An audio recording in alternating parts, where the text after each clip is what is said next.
whoa, dude, it's like Cyberpunk 2077.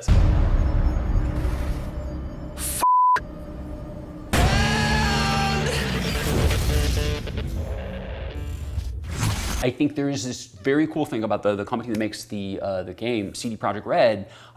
They are so transparent and they are so kind of community supporting. I think people just trust that company in a way that a lot of other companies don't have that trust. They've got a track record of really good games that keep getting better. I played the first couple Witcher games. I didn't play the third one. You know, and that's the one I played, which is like, I'm like, dude, it's the best one. Between the two of us, we've got all the Witcher knowledge you could possibly need. Witcher 1 and 2 walked so Witcher 3 could run. So that I believe Cyberpunk 2077 can fly. And I think we are in a whole new age of gaming. I can't wait to pick my pubic hair and how big my penis is. Or if you have one. If I even have one. I don't know. I'm not sure yet. Choices to be made. Honestly, it's dealer's choice, and I haven't made it yet. Take that, Skyrim. I never got to see what my weird Khajiit cat penis looked like.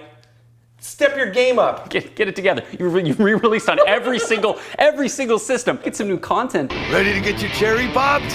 Yeah, come on. You know, we've seen similar games. You know, I've played all of the Deus Ex games, and those were kind of cyberpunk inspired, you know, and modding yourself and whatever. Those were kind of limited with how much, you know, you were playing one character. There was a certain, you know, limits of what you could do with that character and with the scope of the game. And it sounds like Cyberpunk is just going to be wide open in such a crazy way. Like, play however you want, you know, embrace this world however you want. You know, is it action oriented? It is all stims and mods and stuff? Is it guns? Is it you like using your nefarious, you know, penisless body to charm people into doing whatever you want them to do? I don't know. I'm down for it all. Walking around swinging your Twizzler or whatever they're gonna let me put down there, I'm all about it.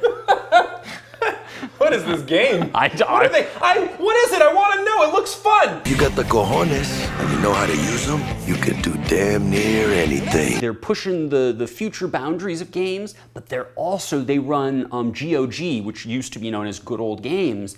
They got this amazing appreciation for the past of video games too. And I guess my example that just happened in the last couple months, Blade Runner. This game lost to time. They were able to get it kind of reverse engineered the source code and released it back out into the world, which is super cool that they're keeping a lot of these classic games available that you can buy them and play them on their platform. It just kind of shows what kind of company this place is. High risk, high reward. First rule of the afterlife. Ka-ching, baby. Watching the developers talk about developing, there's so much love, there's so much passion. I currently play a Star Wars mobile game that is like, no one can get any of the developers to answer any questions about anything, and it's just a real nightmare. And it's all passion all the time, to the point that one of the developers has this notebook, and it is just filled with just nonsense, and he's, you know, Eastern European or whatever, so it's like, it looks like just hieroglyphics to me. Later in development, they came to him and they said, hey, can we borrow that notebook? And he goes, yeah, it's a little crazy, what do you want it for? And they're like, well, we're gonna have a serial killer in the game and we think this would be perfect. The passion to make that notebook, to make sure the game is gonna be great, and then for the other half of the development team to then incorporate it into the game as like a little token of love, a little nod to his efforts. So what's the gig, Dex? You meant to come out in one piece? I think something that looks really cool about the game is the detective aspect, kind of noir vibe to it. It's just obviously done in the future, and I really liked the game Noir by Rockstar for a little bit. And then it got very boring. I don't know if you remember that. It's a detective game. Right. It's okay. This looks like it's going to incorporate more freedom of choice, more action, better environment. I feel like it's a part of the story. It's not the whole thing, and it's not going to get bogged down through investigating. He's lead, assholes!